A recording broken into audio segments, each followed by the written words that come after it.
Good evening, you're watching News Mongolia on MNB World. I'm your host, Anurhan Batar. And for our top stories, Mongolia has hit the highest daily number of new COVID-19, recording a total of 831 new cases. Millennium Challenge Corporation's second compact agreement enters into force. Entrepreneurs struggle to get soft loans because of the revenue shortfalls. And for other news, stay tuned.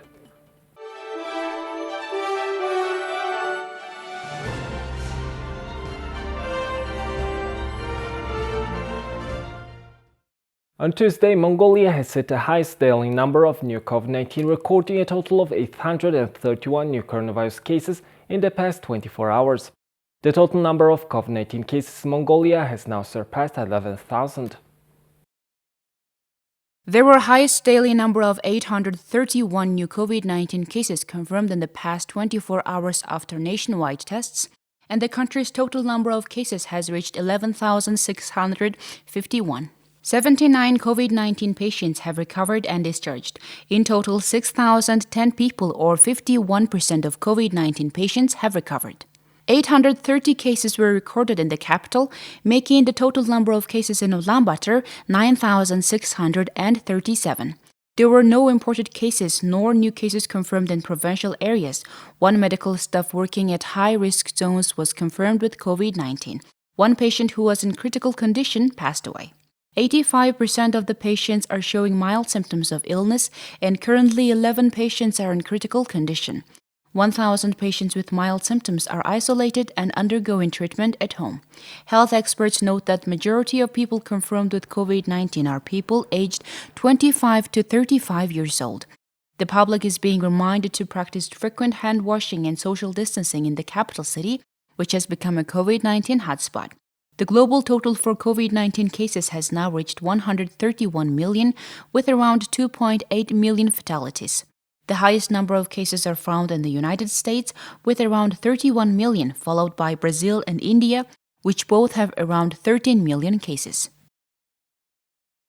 Now let's take a look at Mongolia's current affairs. A ceremony marking the entry into force of the second compact agreement between Mongolia and the United States Millennium Challenge Corporation was held at the Ministry of Foreign Affairs. This marks the official launch of the compact agreement's implementation over the next 5 years. The ceremony was opened by Patsitsik, Minister of Foreign Affairs and Chairman of the Board of the Mongolian Millennium Challenge Corporation, and Michael Klichevsky, Ambassador of the United States of America to Mongolia. The event was attended by cabinet members, parliament members, and the mayor of Ulaanbaatar.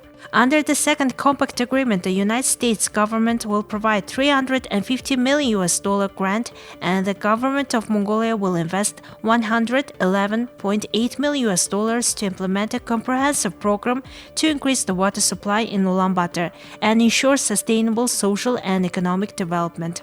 With the implementation of the compact, infrastructure work to increase Ulaanbaatar's water supply will begin, including construction of a wastewater recycling plant and a groundwater treatment plant.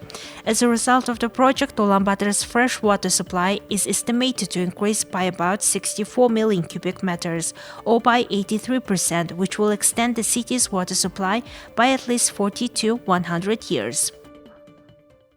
Small and medium-sized enterprise owners are facing difficulties due to the pandemic. Business owners have made requests to change credit criteria as they aren't able to get business loans due to the revenue shortfalls. Handma opened this factory in the second Horov Sangha district in 2018. They sew and sell therapeutic pillows with herbal materials. She recently applied to several commercial banks for 3% interest business support loan, but was denied each time. The banks denied her applications due to revenue shortfalls for the past 6 months. The banks say even if you pay VAT, you must have income for the last 6 months. We couldn't operate during the pandemic and lockdown. At that time, only grocery stores were operating, but household goods stalls were closed. Their company was selected as the best brand in Sangha district, and their product meets criteria for export to Japan, but their business operations have been delayed due to the pandemic. Handma says that the government should reconsider its policy to support small and medium-sized businesses. Japanese people conduct a lot of research. Japanese representatives came and conducted consultations with us twice. During the COVID-19 lockdown, it became impossible to export our products. We will be in a very difficult situation if the government doesn't provide support to small and medium-sized enterprises with measures such as tax exemption, because we pay taxes on everything to produce pillows. For example, we import some materials. Producers really need support now. We contacted local officials to get clarification on the status of support provided to small and medium-sized businesses. The Small and Medium Enterprise Support Center in Songkharan District cooperates with 2 or 3 cities in Inner Mongolia in the field of business development. Manufacturers from the district used to go to exhibitions abroad and increase their sales. Currently, there are some challenges with product sales. The Small and Medium Enterprise Support Center of the Songkharan District Office is focusing on sales. Market studies and feasibility studies are being conducted. There are about 2,500 small businesses in Songkharan district. The district's Small and Medium Enterprise Support Center provides information and support to small businesses and receives proposals and requests regarding access to loans. Now let's take a look at today's currency exchange rates provided by Central Bank of Mongolia.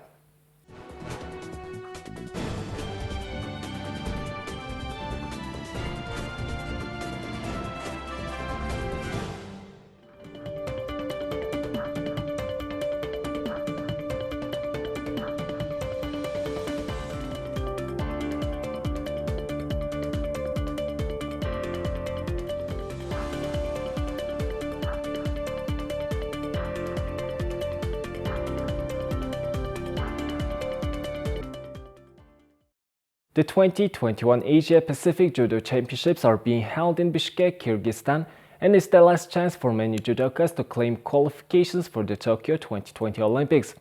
Due to the testing positive for COVID-19, Mongolian national team athletes will not be participating in the competition. Here are the highlights from Tbilisi Judo Grand Slam. Mongolia's national judo team traveled abroad to compete in the Tashkent Grand Slam on February 26. They won 2 gold, 1 silver and 1 bronze medal and took 5th place in team rankings. After the Grand Slam in Uzbekistan, the team traveled to the Georgian capital Tbilisi to train with Georgian athletes. During their time in Georgia, some of the Mongolian athletes tested positive for COVID-19 and some members of the national team were unable to participate in the Grand Slam. Athletes with negative test results took part in the competition, finishing 3rd overall with 2 gold and 2 bronze medals. 5 athletes who tested positive were isolated the day before the competition in Tbilisi started and are recovering without any serious symptoms. The national team had planned to participate in the Grand Slam in Antalya and the Asia Pacific Championships in Bishkek, Kyrgyzstan. However, due to the infections, the team will not be able to participate in the Asia Pacific Championships, which started on April 6. Due to reinfections among the national team's athletes, the event organizing committee decided against allowing the Mongolian team to participate in the competition. The national team is still scheduled to participate in the Kazan 2021 Grand Slam in May and the Budapest 2021 World Cup in June before the Tokyo 2020 Olympic Games. Now let's take a look at the weather forecast of world's major cities.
Well, that's all for today, and thank you for staying with us.